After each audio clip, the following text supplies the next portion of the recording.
आतमध्ये जाऊ का? कशासाठी? त्या माणसाने तिला वरपासून खालपर्यंत निरखत विचारलं. देवयानीला थोडा रागच आला. नाश्ता करायचा आहे ती बोलली. सॉरी मॅडम, तुम्ही कदाचित चुकीच्या ठिकाणी आला आहात. बाजूलाच एक रेस्टॉरंट आहे, तिथे जा. तो माणूस अदबीने म्हणाला. अच्छा, इथे नाश्ता मिळत नाही का? देवयानीने विचारलं. मिळतो, पण तो तुम्हाला परवडणार नाही म्हणून. तो माणूस हसत बोलत होता. इतक्यात अचानक त्याच्या चेहऱ्यावरील भाव बदलले, कारण त्याची नजर तिच्या मागे गेली. मागून कार्तिक पाटील चालत येत होता. मॅडम तुम्ही जा, शेजारीच हॉटेल आहे, तो माणूस गडबडीत म्हणाला आणि लगेच कार्तिक पाटील तिच्यासमोर येऊन उभा राहिला. हॅलो सर, वेलकम सर, खूप दिवसांनी आलात, कृपया आत या.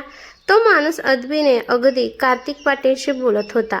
देवयानी अजूनही तिथेच उभी राहून त्या दोघांकडे पाहत होती. कार्तिक 2 पावलं पुढे आला. मॅडम जरा साईड प्लीज, तो माणूस देवयानीला म्हणाला आणि कार्तिकला आत जाण्यासाठी हाताने इशारा करू लागला. देवयानी लगेच थोडी बाजूला झाली आणि तिने कार्तिकला वाट करून दिली. समोर नेमकं काय चाललंय हेच तिला कळत नव्हतं, त्यामुळे ती गोंधळून कधी कार्तिककडे तर कधी त्या माणसाकडे पाहत होती. Thanks a lot your suggestion mister Jadhav, Kartik देवयानीकडे एक कटाक्ष टाकत म्हणाला. सर, आता तुम्हीच ठरवणार का कोणाला हे हॉटेल परवडेल आणि कोणाला नाही? कार्तिकने करारी आवाजात विचारला आणि जाधवला अक्षरशः घाम फुटला.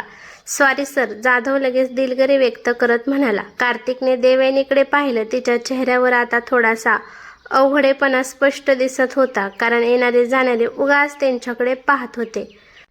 फाईन, मला आत भेटा आणि हो, ती माझ्यासोबत आहे, कार्तिक म्हणाला आणि त्याने देवयानीला आत येण्याचा इशारा केला. तीही लगेच त्याच्या मागोमाग आत गेली.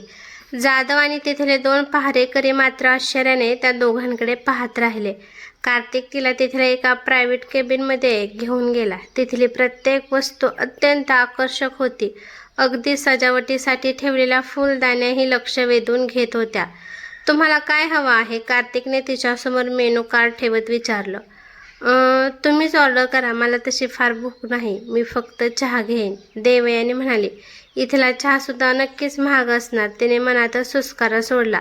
तेवढा जाधव पुन्हा त्यांच्यासमोर येऊन उभा राहिला. सर, तुम्हाला काय हवं आहे कृपया सांगा, मी लगेच किचनमध्ये सांगतो, जाधव अत्यंत नम्रपणे दोन्ही हात समोर गुंफवून म्हणाला. मॅडमना विचारा, कार्तिक देवयानीकडे इशारा करत म्हणाला. Madam, I am really sorry, थोड्या वेळापूर्वी मला माहीत नव्हतं की तुम्ही सरांसोबत आहात, कृपया सांगा तुम्हाला नाश्त्याला काय आवडेल? जाधवने अतिशय आदराने विचारला आणि देवयानीला एवढं नर्वस वाटू लागलं. आजपर्यंत तिला इतका आदर कोणीच दिला नव्हता, त्यामुळे ते सगळं तिला खूप विचित्र वाटत होतं. सॉरी म्हणायची खरंच काही गरज नाही, तुम्ही फक्त तुमचं काम करत होता आणि तुम्ही जे बोललात ते चुकीचं नव्हतंच. खरं तर मी असं हॉटेल परवडूच शकत नाही. असो, मला फक्त चहा हवा आहे, देवयानी हलकसं हसत म्हणाली. जाधवने कार्तिककडे पाहिलं. त्याच्या कपाळावरच्या आठ्या स्पष्ट दिसत होत्या. जाधवला लगेच काय समजायचं ते समजलं. त्याने घाबरत पुन्हा देवयानीकडे पाहिलं. मॅडम प्लीज सांगा ना तुम्हाला काय आवडतं, मी लगेच बनवून आणतो, जाधव पुन्हा विनंती करू लागला. देवयानी मात्र थोडी चकित झाली. अहो खरंच मला फक्त चहा हवा आहे, ती पुन्हा जबरदस्तीत हसत म्हणाली. जाधवने पुन्हा कार्तिककडे पाहिलं. त्याच्या कपाळावर आता आणखीन जास्त आठ्या पडल्या होत्या. जाधवने हळूच टेबलावर हात ठेवले. मॅडम प्लीज काहीतरी सांगा ना, मी खरंच काहीही बनवून आणतो, प्लीज नाही बोलू नका, तुम्हाला काय आवडतं ते पटकन सांगा, तुम्ही वडापाव म्हणालात तरी मी तोही बनवून देईल.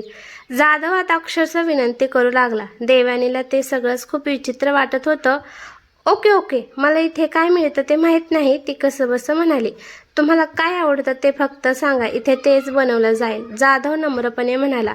मला पोहे आवडतात, ते मिळतील का? देवयानीने थोडं कचरून विचारलं. क्षणभर जाधव स्तब्ध झाला, पण पुढच्या क्षणी तो ताट उभा राहिला. ओके मॅडम, मी लगेच पोहे पाठवतो, तो म्हणाला. बोलता बोलता त्याने कार्तिककडे पाहिलं. आता मात्र त्याच्या कपाळावरील आठ्या गायब झाल्या होत्या.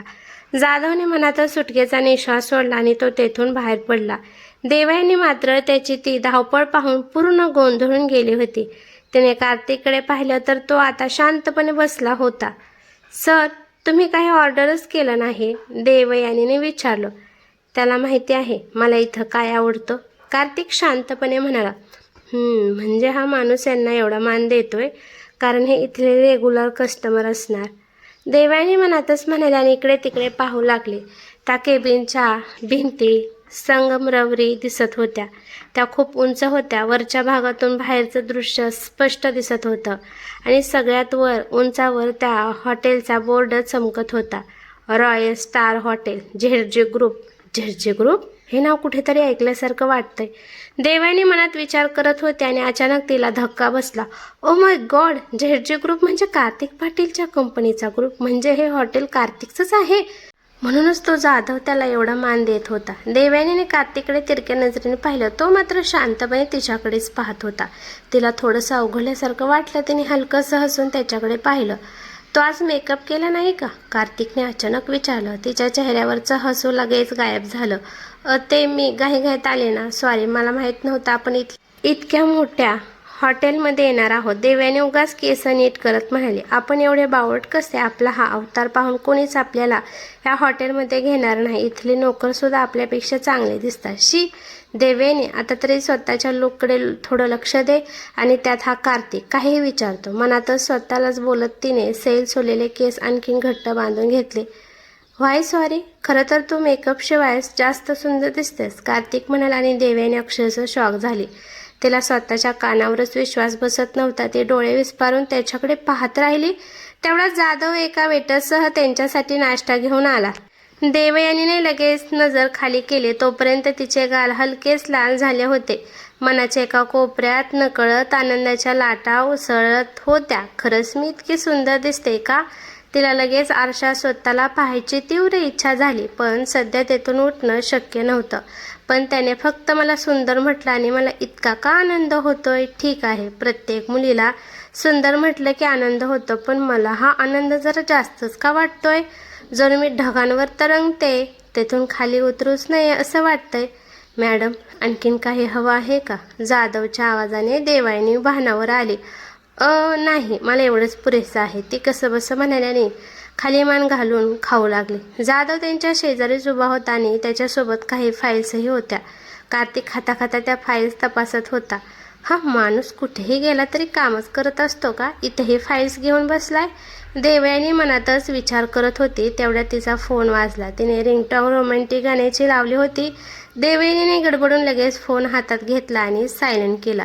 तिने ओशाळून वर पाहिलं तर कार्तिक आणि जाधव दोघेही तिच्याकडे विचित्र नजरेने पाहत होते. एक्सक्यूज मी, ती पटकन म्हणाल्याने लगेच त्या केबिनमधून बाहेर पडली. शेट, देवयानी, एकतर अशी रिंगटोन ठेवलीस, त्यात फोन सायलेंटही केला नाही, मूर्ख कुठली. तिने स्क्रीनवरचा नंबर पाहिला. अनोळखी नंबर होता. तिने कॉल रिसीव्ह केला. हॅलो देवयानी. समोरून काहीच उत्तर आलं नाही. हॅलो, कोण आहे? देवयानी वैतागून म्हणाली. तरीही समोरून आवाज आला नाही. मग ती शांत झाली आणि नीट ऐकू लागली. क्षणभरात तिला हलकासा रडण्याचा आवाज ऐकू आला. तो आवाज ऐकता तिच्या चेहऱ्यावर हलकीशी स्माईल उमटली. रोहिणी. देवयानीने हळूवार हाक मारली. Baby, I hate you. रोहिणीचा रागीट आवाज आला आणि देवयानी गालातल्या गालात हसली. Still I love you, Devyani म्हणाली आणि तिचे डोळे नकळत भरून आले. आज जवळपास 2 आठवडे झाले होते रोहिणीला जाऊन आणि मागचे 3 दिवस तर त्यांचं बोलणंच झालं नव्हतं. स्टुपिड, मी बोलले होते ना मला फोन करू नको आणि तू खरंच फोन केला नाहीस. आज सकाळपासून वाट पाहते की तू कॉल करशील, पण तुला तर माझी आठवणच आली नाही. आणि काय येईल? मी आता परकी झाले ना. आता तुला नक्कीच दुसरी कोणीतरी भेटली असेल म्हणून तू मला विसरून गेलीस. रोहिणी राग आणि रडका आवाज एकत्र करत बोलत होती.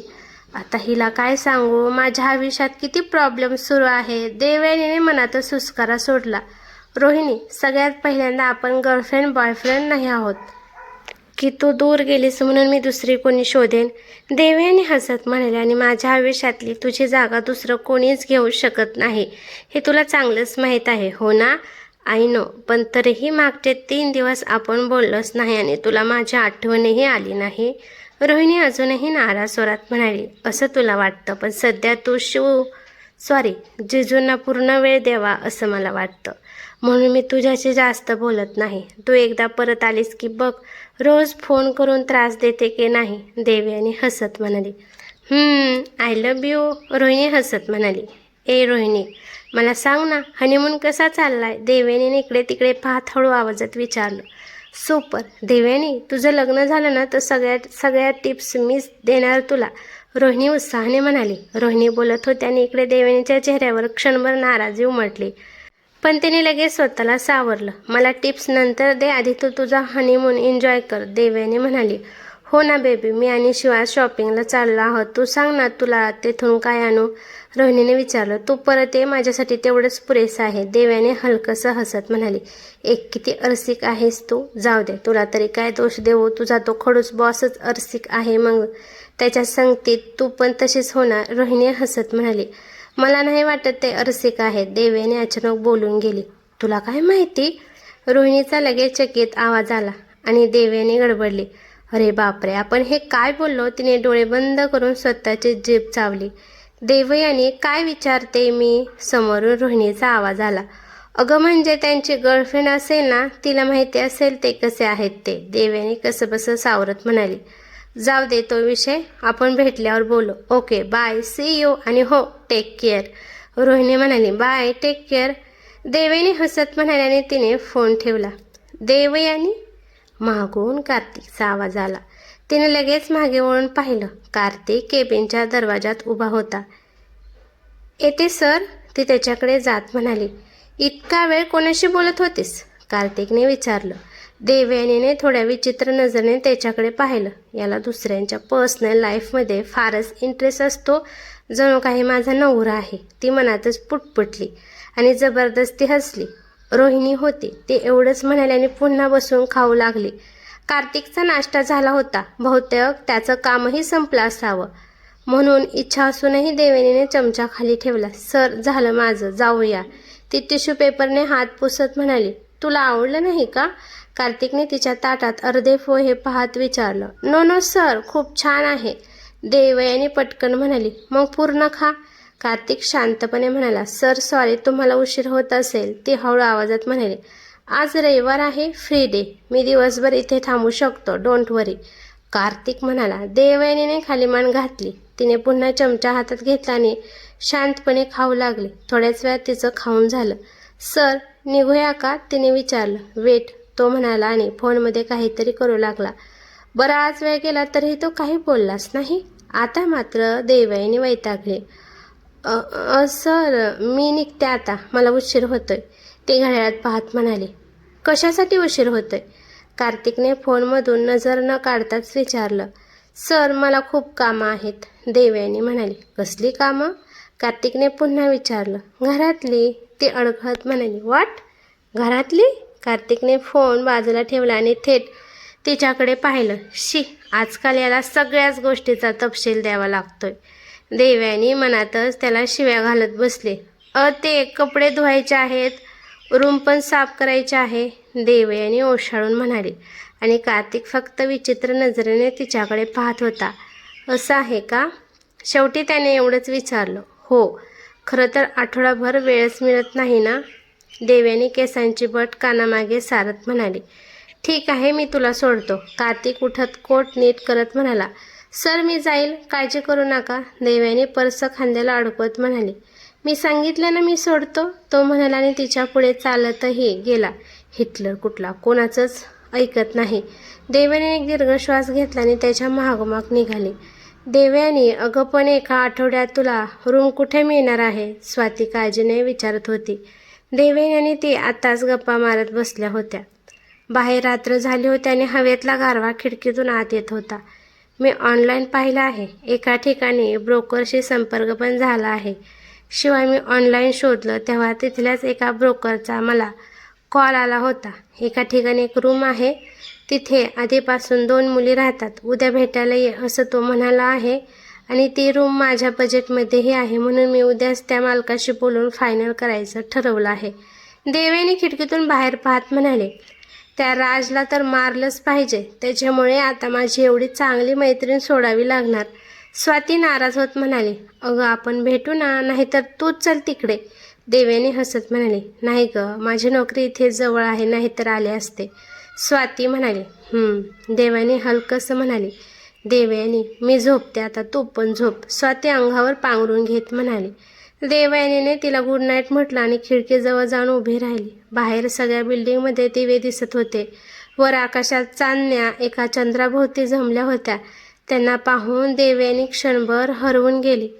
बाहेरून येणाऱ्या थंड वाऱ्याने तिच्या अंगावर काटा आला आणि त्या वाऱ्याच्या स्पर्शात त्या एकांतात तिला कार्तिकची आठवण आली. आता तो आपल्या जवळ असावा, त्याच्या उबदार मिठीत बसून हे चांदणं पाहावं, त्याच्या छातीवर डोकं ठेवून त्याच्या हृदयाची धडधड ऐकावी आणि त्याने आपल्या केसांतून हळवार हात फिरवावा. किती सुंदर कल्पना आहे. देव्याने गालातच हसली आणि त्या क्षणी स्वतःच्या विचारांनी ती दचकली. अरे देवा, मी हे काय विचार करते, जे कधी शक्य नाही अशा गोष्टी माझ्या मनात तरी काय येत आहेत. तो कुठे आणि मी कुठे?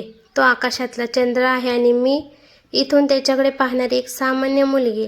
आमची जोडी तर कधी शक्य नाही, पण तो सारखा का आठवतो? देव्याने, हे काय होतंय तुला? एक वेगळीच भावना, तेही त्याच्यासारख्या माणसासाठी. आजपर्यंत असं तर कधी झालं नाही. मग त्याच्या बाबतीत मी एवढी का संवेदनशील होते? नाही, मला हे सगळं थांबवलं पाहिजे. याचा पुढे जाऊन मलाच त्रास होईल. फक्त त्याचं नाव हातावर लिहिलं तर एवढा त्रास झाला, तर त्याचे विचार सतत मनात येत राहिले तर? नाही, नकोस प्लीज बापा, मला यातून सोडव. असे विचार नको आहेत प्लीज. तिचे डोळे पाण्याने भरून आले. आणि तसंही माझ्या मनात भावना फक्त त्याच्यासाठी असतील, जो फक्त माझा असेल. आणि कार्तिक तर तो तर कितीतरी जणींचा आहे. श्वेताच्या आधीही त्याच्या गर्लफ्रेंड होत्या. दीपाली बोलली होती आपण त्याचा विचार कधीच नाही करायचा, पण तो मात्र काही केल्या मनातून जात नव्हता. ती कशीबशी झोपायचा प्रयत्न करू लागली. सकाळी उठून जायचं होतं, शिवाय लवकर येऊन त्या माणसालाही भेटायचं होतं. एकदा दुसरी रूम मिळाली की आपण काळजी घेऊ. त्या राजला काहीच माहिती पडू द्यायचं नाही. पण त्याला इथला पत्ता कसा कळला असेल? कदाचित चुकून अंकल आंटीने सांगितलं असेल. त्यामुळे आता कोणालाही आपण कुठे राहतोय सांगायचं नाही असं तिने ठरवलं. दुसऱ्या दिवशी नेहमीप्रमाणे ती ऑफिसला गेली आणि तिने काम सुरू केलं. अधूनमधून ती कार्तिकच्या केबिनकडे नजर टाकत होती. पण दुपार झाली तरी आज कार्तिक ऑफिसमध्ये आला नव्हता. तिला थोडी काळजी वाटू लागली. तिने एक दोनदा फोन हातात घेऊन त्याचा नंबर डायलही केला, पण रिंग जाण्याआधीच कॉल कट केला. तिने संध्याकाळपर्यंत वाट पाहिली, पण तो आलाच नाही. शेवटी तिने एक सुस्कारा सोडला आणि ऑफिसमधून थेट दिलेल्या पत्त्यावर गेली. ते एक छोटंसं रेस्टॉरंट होतं. ते आतमध्ये गेले आणि अचानक समोर तिला एक ओळखीची व्यक्ती दिसली. तिने नीट पाहिलं, ती सुमन होती. ट्रे घेऊन ग्राहकांना सर्व करत होती. ही तर त्या मोका हॉटेलमध्ये कामाला होती. मग इथे कशी? देवेनीच्या मनात विचार आला आणि ती लगेच तिच्यासमोर जाऊन उभी राहिली. हाय सुमन. देवयानीने तिला हाक मारली. सुमन दचकली. तिने वर पाहिलं आणि देवयानीला पाहताच तिच्या कपाळावर आठ्या उमटल्या. हॅलो मॅडम, कृपया तुम्ही टेबलवर बसा आणि ऑर्डर करा, मी घेऊन येते. सुमन निर्विकारपणे म्हणाली आणि तेथून निघून गेली. देवयानीला थोडं विचित्र वाटलं. ही अशी का वागते? जणू मला टाळते. तिने लगेच फोन काढून त्या माणसाला कॉल केला, पण त्याला यायला अजून वेळ होता. मग तिने सुमनशी बोलायचं ठरवलं. तसंही सुमनने तिला मागच्या वेळी पूर्ण सत्य सांगितलं नव्हतंच, पण या सगळ्यात मला पडायची काय गरज आहे? मधूनच तिचं मन तिला विचारत होतं. पण शेवटी ती उठली आणि रेस्टॉरंटच्या किचनजवळ गेली. एक्सक्यूज मी, मला सुमनशी बोलायचं होतं, त्या फ्री आहेत का? तिने तिथल्या एका माणसाला विचारलं. हो, मी पाठवतो, तुम्ही बसा, तो माणूस म्हणाला आणि आतमध्ये निघून गेला. थोड्याच वेळात सुमन चिडलेल्या अवस्थेत बाहेर आली. काय आहे मॅडम, इथे मी काम करते. तुम्हाला काही घ्यायचं असेल तरच इथे बसा, नाहीतर तुम्ही जाऊ शकता. सुमन एकदम तुसटपणाने म्हणाली. ओके, इथे बस, मला तुझ्याशी बोलायचं आहे. आणि हो, मी ऑर्डर केली आहे, देव्याने म्हणाली आणि शेजारच्या मोकळ्या टेबलवर जाऊन बसली. सुमनसुद्धा थोड्या रागात तिच्यासमोर येऊन बसली. तू माझ्यावर एवढी का रागवली आहेस? उलट तू खोटं बोललीस म्हणून मला तुझ्यावर रागवायला पाहिजे होतं. देवयानी नाराज होत म्हणाली. एक मिनिट, मी खोटं काहीच बोलले नाही, पण तरीही तुम्ही पोलिसांना सगळं सांगून माझी नोकरी घालवली, त्यासाठी मी तुमची आरती उतरू का? सुमन रागात म्हणाली आणि देवयानी चकित झाली. नाही, मी पोलिसांना काहीच सांगितलं नाही. खरंच? देवयानी तिला पटवून देण्याचा प्रयत्न करू लागली. मग त्या पोलिसांनी उगाच मला त्रास दिला का? त्यांनी माझी नोकरी अशीच घालवली का? सुमनचे डोळे आता भरले होते. हे बघ, मला माहिती नाही त्यांना कसं कळलं, पण मी कोणालाच काहीच सांगितलं नाही. तुम्हाला खोटं बोललीस हे कळून सुद्धा मी गप्पच होते, देवयानी म्हणाली. मला माहिती नाही, पण मी तुम्हाला काहीच खोटं बोलले नाही, सुमन डोळे पुसत म्हणाली. अच्छा, मग किशोरी मॅडम प्रेग्नेंट होत्या तुझ्या त्या तथाकथित बॉयफ्रेंडमुळे? हे तुला माहिती नव्हतं का? देवयानीने तिच्याकडे रोखून पाहत विचारलं. हाच तर गैरसमज आहे. किशोरी मॅडम प्रेग्नेंट होत्या, पण त्यात सुनीलचा काही संबंध नव्हता. तो निर्दोष आहे. त्याने त्याच्या आईची शपथ घेतली होती. तो खोटं कधीच बोलणार नाही. किमान त्याच्या आईची शपथ घेऊन तरी नाही. त्या कोणामुळे प्रेग्नेंट होत्या ते माहिती नाही, पण माझा सुनील निर्दोष आहे आणि हे मी छाती ठोकपणे सांगू शकते. त्याच्यावर माझा पूर्ण विश्वास आहे, सुमन ठामपणे म्हणाली. देवयानी पूर्ण गोंधळून गेली, कारण सुमनच्या बोलण्यात कुठेच खोटेपणा जाणवत नव्हता. मग किशोरी मॅडम प्रेग्नेंट कोणामुळे होत्या? देवयानी तशीच विचारात पडली. एक्सक्यूज मी, मला काम आहेत, सुमन म्हणाले आणि तेथून निघून गेले. देवयानीचं डोकं पूर्ण गोंधळून गेलं होतं. तिने समोरच्या लेमन ज्यूसकडे पाहिलं. तिला तहान लागल्यासारखं वाटलं. तिने लगेच तो पिऊन टाकला. घशाला आणि पोटाला थोडा आराम मिळाला. शरीरात थोडी तरतरीही आली. मग तिने घड्याळ पाहिलं. रात्रीचे 9 वाजत आले होते आणि अजूनही त्या माणसाचा पत्ता नव्हता. ती आता वैतागली होती. तेवढ्यात तिचा फोन वाजला. त्याच माणसाचा कॉल होता. तिने लगेच रिसीव्ह केला. हॅलो मॅडम, कृपया तुम्ही बाहेर येता का? मी थांबलो आहे. त्या माणसाचा आवाज आला. ओके, मी येते, ती म्हणाली आणि उठली. त्याचवेळी तिला काहीतरी विचित्र जाणवलं. शरीरात हलकंसं कंपन, पण तिने त्याकडे लक्ष दिलं नाही आणि रेस्टॉरंटच्या बाहेर आले. बाहेर आल्यानंतरही तिला काहीतरी वेगळी जाणीव होत होती. शरीरात काहीतरी विचित्र होत असल्याचा भास होत होता. पण आज त्या माणसाला भेटलं तर लवकर रूम मिळणार होते आणि राजपासूनही सुटका. तिने इकडे तिकडे पाहत त्या माणसाचा नंबर पुन्हा डायल केला. हॅलो, समोर काळ्या रंगाची BMW दिसते का? त्यात येऊन बसा, त्या माणसाचा आवाज आला. देवयानीने समोर पाहिलं. रस्त्याच्या दुसऱ्या बाजूला खरंच काळ्या रंगाची BMW उभी होती. तुम्ही बाहेर येता का? आपण इथे बसून बोलूया, देवयानी भीतीने म्हणाली. अहो, तुम्हाला रूमही दाखवायचे आहे, तो माणूस म्हणाला. अहो, तुम्हाला रूम पण दाखवायचे आहे, चालत थोडीच जाणार आहोत, या लवकर, रात्र होत आली आहे, त्या माणसाचा आवाज आला. मी उद्या रूम बघायला येऊ का? थोडी तब्येत ठीक वाटत नाहीये. देवयानी नवगीचंच मनात धाकधूक वाटू लागली होती. पण का वाटत होती हे तिलाच कळत नव्हतं. सॉरी मॅडम, पण माझ्याकडे दुसरंही एक गिऱ्हाईक आहे आणि त्याला आज रात्रीच फायनल सांगायचं आहे. बघा, तुम्हाला जमत असेल तर या, नाहीतर, तो माणूस म्हणाला. इतक्या लवकर तिच्या बजेटमध्ये रूम मिळणं कठीण होतं. ही संधी हातची गेली तर तिच्या अडचणी आणखीन वाढणार होत्या. ओके, मी येते, थांबा, ती लगेच म्हणाली. कदाचित गाडीत बसल्यावर बरं वाटेल असा विचार करून तिने फोन ठेवला आणि समोर पाहिलं. समोरच्या गाडीचा दरवाजा उघडला. तिने इकडे तिकडे पाहिलं आणि रस्ता ओलांडू लागले. देवयानीने अर्धा रस्ता ओलांडला आणि ती त्या गाडीकडे जाणार इतक्यात कोणीतरी मागून तिचा हात पकडला.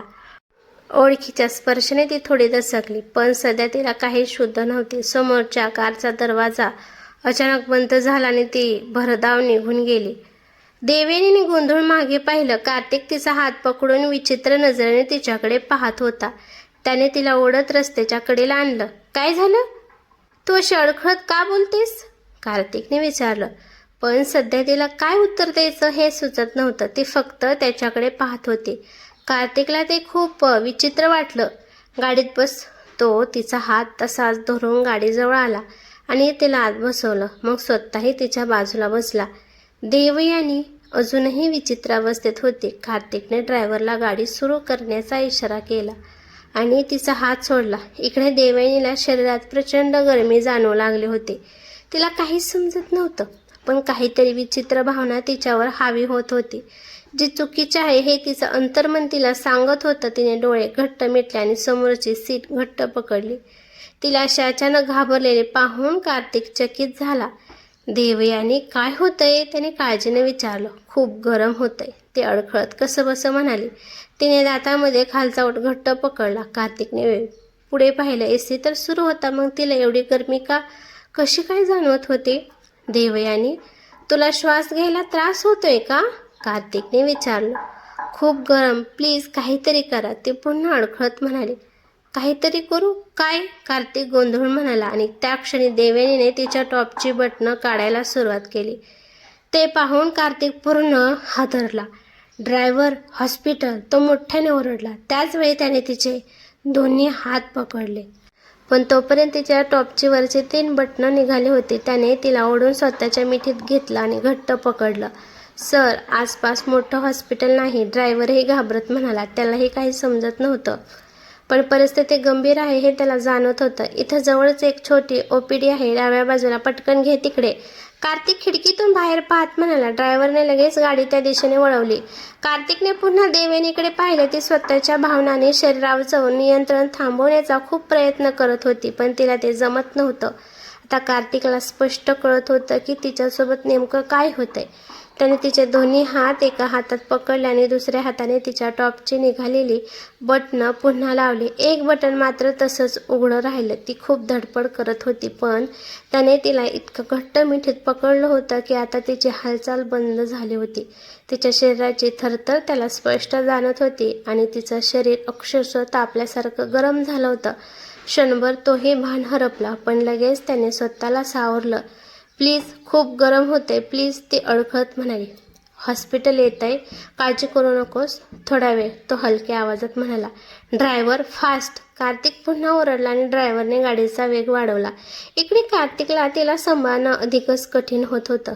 तिची नखं त्याच्या हातात रुतली होती आणि तिची ती अवस्था त्याच्याकडून पाहत नव्हती. थोड्याच वेळात हॉस्पिटल आलं. कार्तिकने तिला तशीच मिठीत उचललं आणि आतमध्ये घेऊन गेला. ते हॉस्पिटल त्याच्या कॉलेजमधल्या मित्राचंच होतं, म्हणून कार्तिकला पाहताच तो लगेच धावत आला.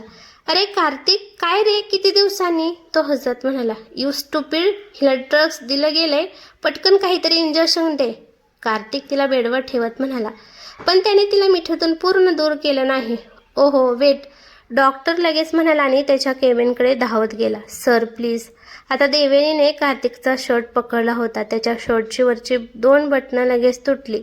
कार्तिकने पुन्हा तिला घट्ट मिठीत घेतलं. तेवढ्या डॉक्टर इंजेक्शन घेऊन धावत आला आणि त्याने तिच्या हातात इंजेक्शन दिलं. थोड्याच वेळात देवयानी बेशुद्ध झाली. हुश. कार्तिकने तिला व्यवस्थित बेडवर झोपवलं आणि तिच्यावर पांघरून घातलं. अरे कार्तिक, या गरिबाच्या हॉस्पिटलमध्ये कसा काय आलास? डॉक्टर हसत म्हणाला. शट अप रवी, तुला कळत नाही का मी का आलोय ते? कार्तिक शर्टची बटणं लावत म्हणाला. नवीन गर्लफ्रेंड? रवी मिसिलपणे म्हणाला. नाही, ती माझी गर्लफ्रेंड नाही. कार्तिक हातावरच्या नखांच्या जखमा पाहत शांतपणे म्हणाला. ओहो येस, गर्लफ्रेंड असती तर इथं यायची गरज काय होती? कोणत्या तरी हॉटेलमध्येच घेऊन गेला असता. रवी हसत अन डोळा मारत बोलला आणि कार्तिकने रागात त्याच्याकडे पाहिलं. Okay, sorry. इतक्या वर्षानंतर भेटला आहे. चल, तुला तुझ्या आवडीची कॉफी देतो. ही कधी उठेल? आणि हिला काही त्रास तर नाही होणार? ते ड्रग्स कोणतं होतं? त्याचा हिच्यावर काही साईड इफेक्ट? कार्तिकने एक नजर देवयानीकडे टाकल्याने काळजीने विचारलं.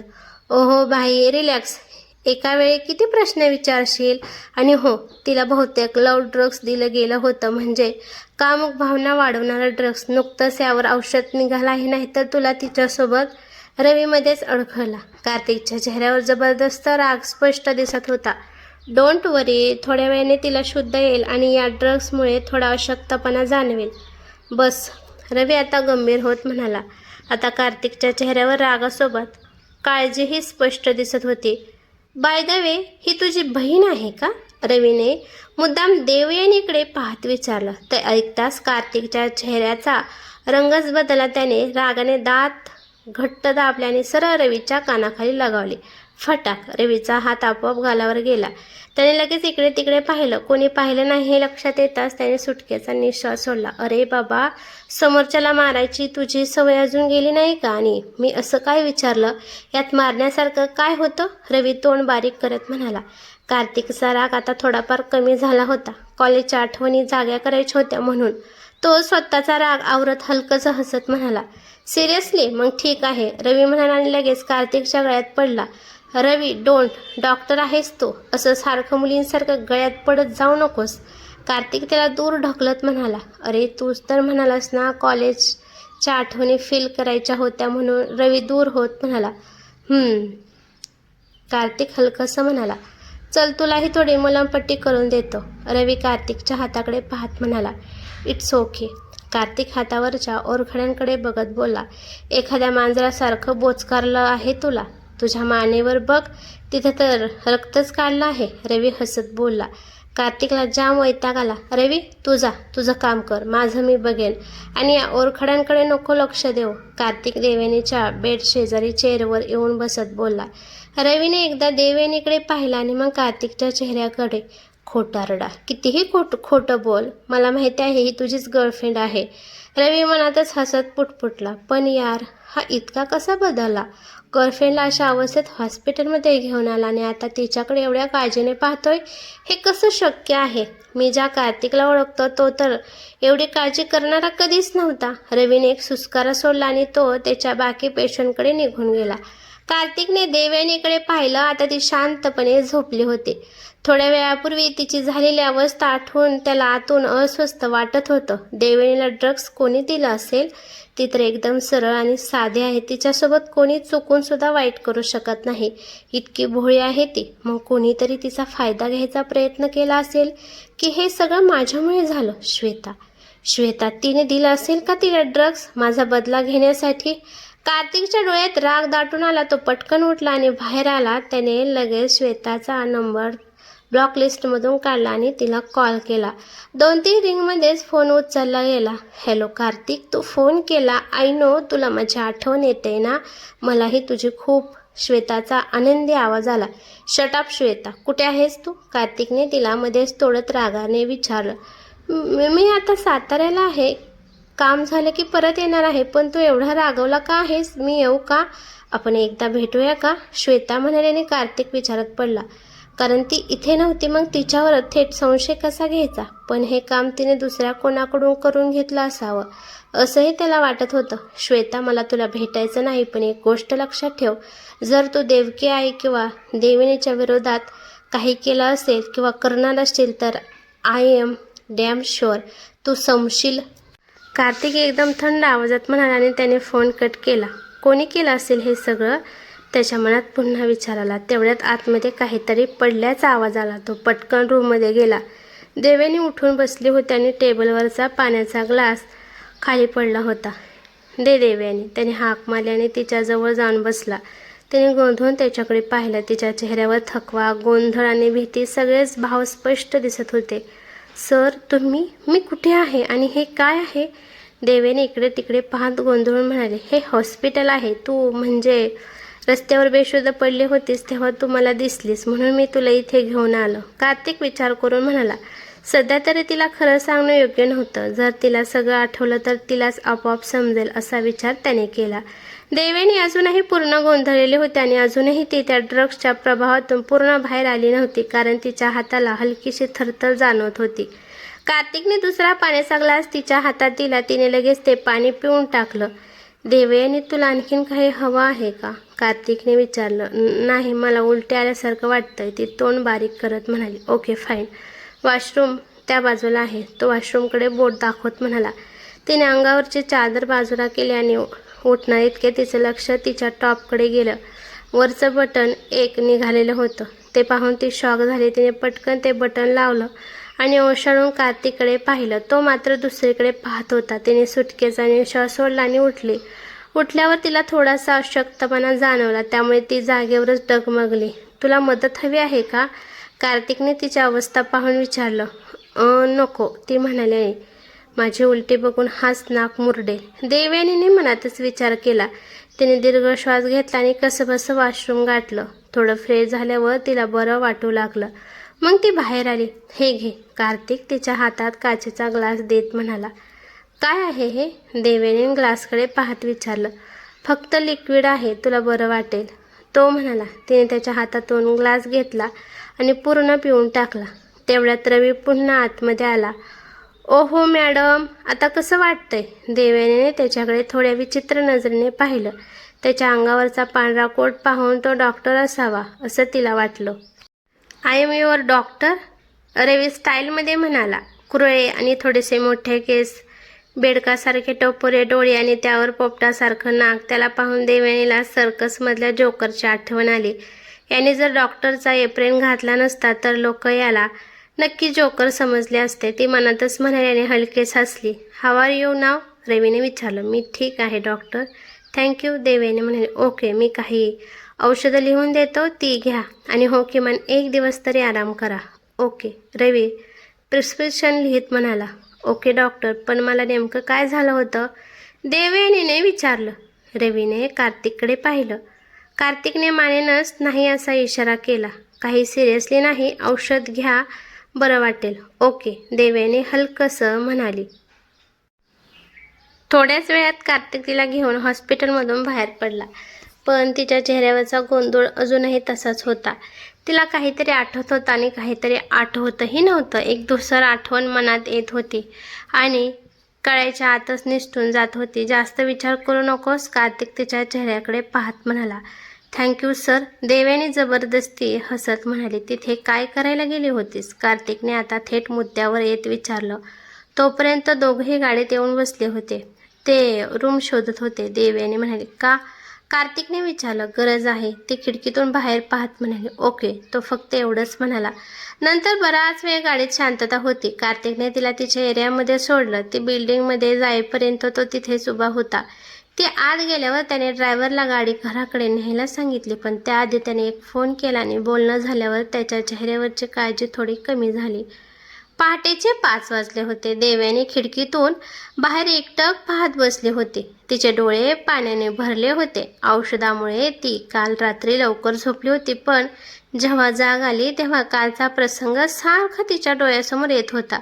तिला सगळं स्पष्ट आठवत नव्हतं, पण ज्यूस प्यायल्यानंतर तिच्यासोबत काहीतरी विचित्र झालं होतं याची जाणीव तिला स्पष्ट होत होती. कोणीतरी नक्कीच मला काहीतरी दिलं होतं ज्यामुळे मी बेशुद्ध झाले. पण कोणी? हिला राहून राहून सुमनबद्दल संशय येत होता. आणि तो ब्रोकर कुठे गेला? आपण त्याला भेटायला गेलं होतं, मग मध्येच कार्तिक कुठून आला? या सगळ्या प्रश्नांनी ती पूर्ण हैराण झाली होती. खूप विचार करूनही तिला फक्त कार्तिकची मिठीच आठवत होती, बाकी काहीच आठवत नव्हतं. शेवटी तिने फोन हातात घेतला आणि सुरू केला. तर रोहिणीचे खूप सारे मिस कॉल होते, काल रात्री केलेले, पण फोन बंद असल्यामुळे तिला काहीच कळलं नव्हतं. हिने एवढे कॉल का केले असतील? ही ठीक तर असेल ना? आता देवयानीला काळजी वाटू लागली. तिला लगेच फोन करावासा वाटला, पण अजून पहाट होती. एवढ्या सकाळी फोन कसा करायचा? मग तिला आठवलं, रोहिणी तर परदेशात आहे, म्हणजे तिथे कदाचित दिवस असेल. तिने लगेच आईन्स्टाईनचं घड्याळ पाहिलं, पण तिथेही अजून रात्रच होती. मग तिने फोन बाजूला ठेवला आणि पुन्हा बेडवर पडली. कार्तिक काय करत असेल आता? जागा असेल का? त्यालाही आपल्यासारखी झोप येत नसेल का? पण त्याला का झोप येणार नाही? यावेळी तो नक्की काय करत असेल?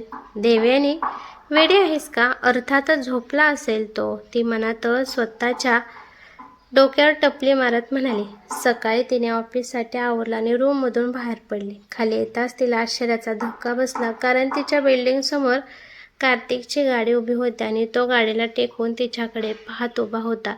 ती पटकन त्याच्याजवळ गेली. गुड मॉर्निंग सर, तुम्ही इथे काही काम होतं का? देवयानीने विचारलं. गाडीत बस, तो गाडीत बसत म्हणाला. ती गोंधळून आत बसली. कार्तिकने ड्रायव्हरला गाडी सुरू करायला सांगितले आणि देवयानीकडे पाहिलं. हाव आर यू नाव? त्याने निर्विकारपणे विचारलं. फाईन सर, ती हसत म्हणाली. गुड, जर बरं वाटत नसेल तर आज सुट्टी घे. कार्तिक म्हणाला. नो नो सर, मी ठीक आहे. देवयानी लगेच म्हणाले. आता म्हणेल सुट्टी घे आणि नंतर राग आला की पगार कापेल, ती मनातच म्हणाली. तेवढं तिचं लक्ष त्याच्या हाताकडे गेलं. आज त्याच्या हातावर नखांचे ओरखडे होते. ते पाहून तिला थोडं विचित्र वाटलं. सर, कोणत्या प्राण्यासोबत लढायला गेले होते का? केवढे ओरखडे आहेत? नक्कीच मांजर असेल. What happened? त्याच्या आवाजाने तिने लगेच नजर हटवली. काही नाही, ते तुम्हाला लागलं आहे का? म्हणजे कोणी नखं मारले आहेत का? देवयानीने संकोचून विचारलं. नाही, ते ओरखडे नाहीत, या तर कोणीतरी खास व्यक्तीने दिलेल्या गोड जखमा आहेत, तो गालात हसत म्हणाला. देवयानी शॉकमध्ये त्याच्याकडे पाहू लागली. हा माणूस खरंच वेडा आहे का? या ओरखड्यांना गोड जखमा म्हणतोय? बापरे, हा तर पूर्ण सायको आहे. तिने जबरदस्ती हसून त्याच्याकडे पाहिलं आणि मग खिडकीबाहेर बघू लागली. इकडे कार्तिक मात्र अजूनही गालातल्या गालात हसत होता. हो, मला ती खरंच आवडते. तोही हलकसं हसत बाहेर पाहू लागला. काही वेळातच दोघं ऑफिसमध्ये पोहोचले. कार्तिक त्याच्या केबिनमध्ये गेला आणि देवयानी तिच्या डेस्कवर जाऊन बसली. दुपारच्या वेळी अचानक देवयानीचा फोन वाजला. तिने स्क्रीन पाहिली. रोहिणीचा कॉल होता. तिने लगेच रिसीव्ह केला. हॅलो रोहिणी, केव्हापासून मी तुला मेसेज करते, तू रिप्लाय का नाही केला? देवयानीने फोन उचलताच ओरडायला सुरुवात केली. सकाळपासून ती तिच्या कॉलची वाट पाहत होती, म्हणून कॉल येताच तिच्या भावना उफाळून आल्या होत्या. देवयानी बाहेर ये, रोहिणीचा शांत आवाज आला. तर मित्रांनो, कशी वाटली तुम्हाला ही कथा कमेंट करून नक्की सांगा. आणि व्हिडिओला लाईक आणि एक कमेंट द्यायला प्लीज विसरू नका. खूप कमी कमेंट आणि लाईक येत आहेत. असो, भेटूया उद्याच्या भागात. तोपर्यंत धन्यवाद.